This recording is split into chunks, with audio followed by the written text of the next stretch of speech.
Hello, friends. How are you? How's things? How's life? How's your world? Happy Veterans Day to all my service members, former and or current and retired out there.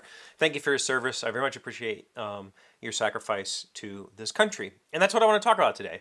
Because I do have a lot of European friends through my board games and actually through this YouTube channel. I have a lot of friends from Europe, and they don't understand, I guess, the American kind of obsession with veterans or whatever.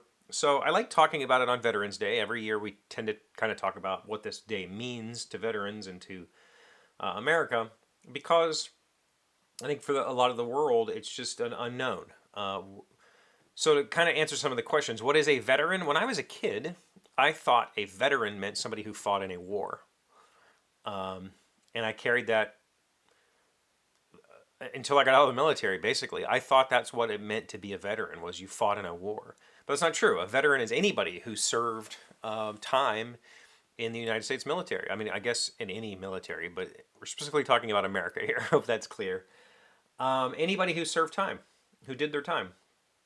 I guess you could argue that people who got dishonorably discharged don't have veteran status. I don't know if that's true or not, but I feel like it could be. And then there are people who fought in wars, and they have, they often, veterans of foreign wars is also a thing. I am not a veteran of foreign wars. I served during peacetime only.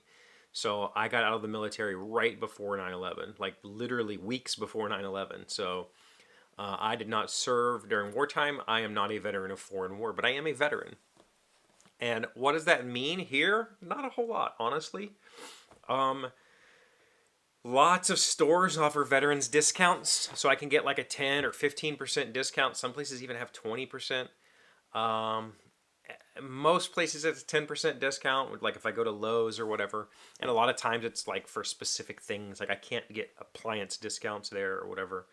But if I show my veteran ID, or sometimes you sign up for an online account that grants you veteranship, and then you give them your phone number, and it's all linked together. You get a discount.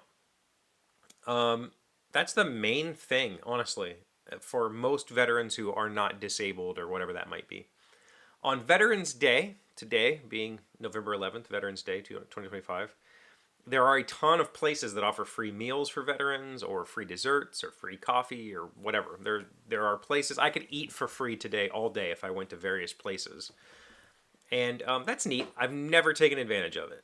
For one, I don't really eat out that often, and if I do, it's going to be the Mexican place. I don't think they really care too much about veterans. They're not giving me a veterans discount. So I don't really take advantage of that. I didn't take advantage of the veteran discounts until my wife came along, and she was like, "You're going to start using this discount." Especially we started working on this house and buying thousands of dollars worth of flooring and all the whatever. It saved us hundreds and hundreds of dollars to use my veterans discount, so I do use that. I am also a disabled veteran, meaning that I have a disability. Now, I am not considered disabled by the public. Like, I don't have a special placard or a special license plate because I'm not that kind of disabled, but I am a disabled veteran, meaning that I have a service-connected injury. I suffered an injury during service time, and they pay me monthly for that. And they provide me with free health care for that specific thing. And my current tier, I'm currently at 10%. I've been at 10% since I got out 24 years ago. I've never bothered to go back and get my service-connected disability reevaluated. I could. I know I could, and I should, because I got hurt during my time in the military. I fractured my hip, which caused a lot of stress on my right leg, which caused me to really tear up my right knee. So I have degenerative joint disease and arthritis in my knee. My hip still hurts. And I think because of all of that, my back problems are related. I think that's all one connected system. So I probably could go and get a pretty significant bump in my disability rating, which just essentially means more money.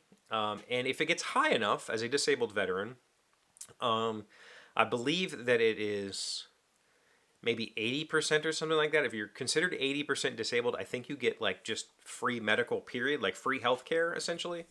And if you go to 100, Like 100% disabled status would give your whole family free health care. It'd give your college, it'd give your children like college. They get their own GI Bill basically. Like it gives you a whole bunch of stuff.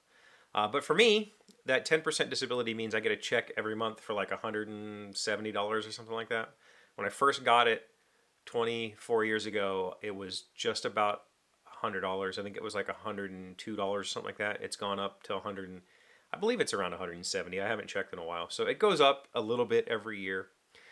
Um, but that's honestly, that's it. You know, I get thanked a lot on this day. I get thanked a lot. I get happy birthday wishes yesterday. I get thanked for my service today, and all that really is. I know that in a lot of European countries, not in a lot, in some European countries, civil service is compulsory, meaning that you have to serve. Doesn't not necessarily in the military, but you have to do some sort of either the military or a civil servant role.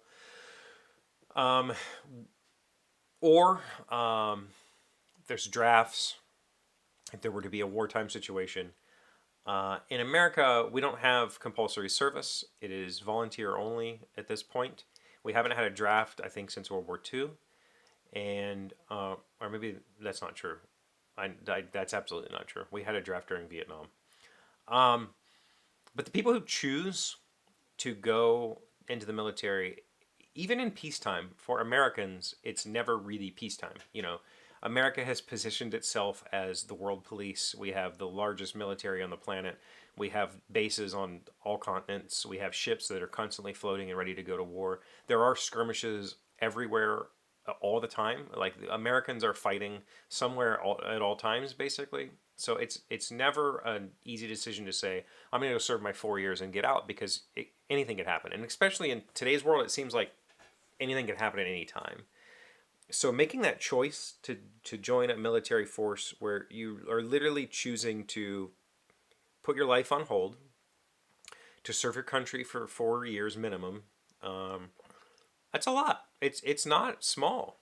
It's a sacrifice. You're making a real sacrifice. You're getting paid peanuts. Like you make more working at McDonald's than you would in the military. For those, especially for those first 4 years. After a while, you can make a little bit of money, but and all of your expenses and food are paid for. But you're not making what it's worth. Like you're putting in your entire life and getting a small return on that. What you can get though is a nice retirement package after only 20 years of service.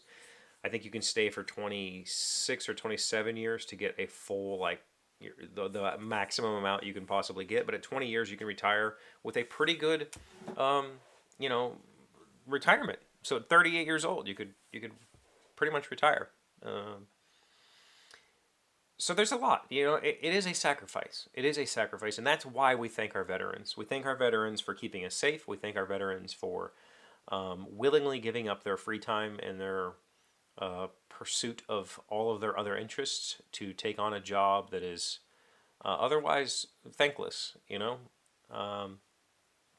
And especially in war times when, like, pick Vietnam, for instance, when it's a unpopular war, those veterans, you know, kind of got abused when they came home. They got told they were less than, and we don't want to do that anymore as a country. We want to support our vets and tell them that we appreciate them.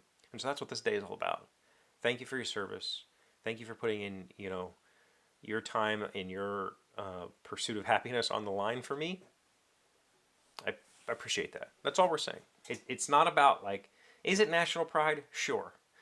Is it nationalism? I don't think so. But I also don't understand. Yeah.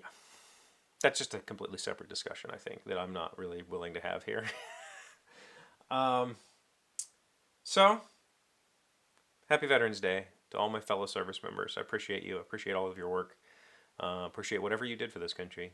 It means a lot. And to all the future veterans as well. You know that you're not making a choice that's, or you're making a choice that's not going to go unseen. Yeah. Okay. Anybody got any questions, thoughts, or comments? I would love to hear them. Please put them in the description, and or in the comments, and I will, if we need to talk about it more, we can talk about it. Oh, someone asked me yesterday how long I served. 4 years. I did. Technically, 4-year contracts are actually 8-year contracts. You do 4 years of active duty, so you're actively on a base doing whatever, and then you do 4 years of inactive reserves. So you're technically in the reserves, but you don't report. You can grow your beard out, whatever. But essentially, you could be recalled at any time during those 4 years and be put back into service if needed. So it's technically 8 years, but 4 years active. So there you go. Thanks for watching. Please leave a comment. Please like the video. Please subscribe if you're new. I very much appreciate you. And I'll see you again tomorrow. Today's 1000 plus little things happy, successful people do differently. We have been learning 20 mantras to start your day loving people. Number 16. Nope, number 15. Sometimes it is better to be kind than to be right. Boy, do I struggle with that one. That one's tough, but it's important, and I work on it.